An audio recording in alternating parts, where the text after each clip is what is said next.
If you're investing for retirement, you're told to be patient because the market goes up over time.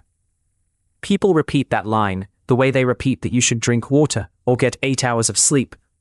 But over time isn't a law of nature, and it isn't a guarantee written into the universe.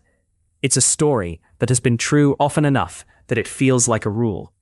The unsettling part is that modern retirement systems don't just benefit from that story. You contribute every month to a 401k, you buy a broad index fund, and you assume something like 7% a year, because that's what the calculators default to. You do the responsible thing, ignore the noise, and let it compound for decades. Then you retire and follow a rule of thumb, like withdrawing 4% a year, adjusted for inflation, and you expect it to last. Nothing about that sounds extreme. It sounds like adulthood.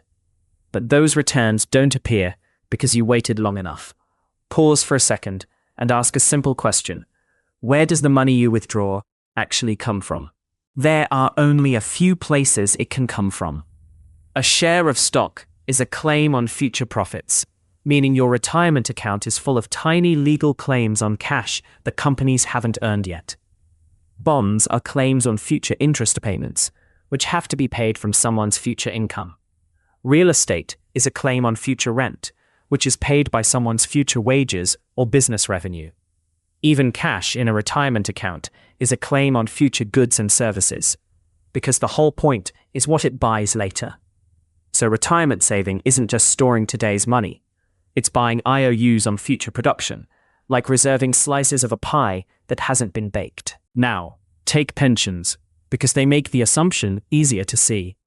A defined benefit pension promises a specific payout, so the fund has to estimate how much money it needs today to cover checks decades from now. That estimate depends on an actuarial assumed rate of return, and many plans use numbers in the mid-single digits to high single digits, depending on the plan and the era. Here's the quiet math. If you assume 7% and you only get 3% for 10 years, the shortfall doesn't show up as a small disappointment. It shows up as a hole that has to be filled. The only ways to fill it are more contributions, smaller benefits, or taking more risk to try to catch up. Pause and notice what's embedded in that promise. The fund is counting on future growth to do a lot of the work. Index investing feels safer because you're not betting on one company. You're buying the whole market. That's rational behavior for an individual, but it doesn't change what the market is. The long-run return of the market comes from corporate earnings growth and dividends, plus changes in how expensive stocks are relative to earnings. That last part, valuation expansion, can lift returns for long stretches, but it can't be the permanent engine, because prices can't outrun profits forever. Over enough time, returns get pulled back toward what companies actually earn in the real economy.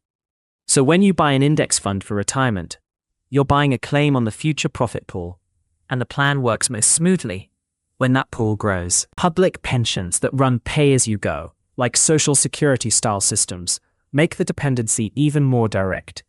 Current workers pay in, and that money goes out to current retirees, like a conveyor belt of contributions. The system stays comfortable when there are plenty of workers per retiree, and wages are rising, because the belt is wide and moving fast. When societies age and birth rates fall, the worker-to-retiree ratio drops, and many developed countries are already moving in that direction.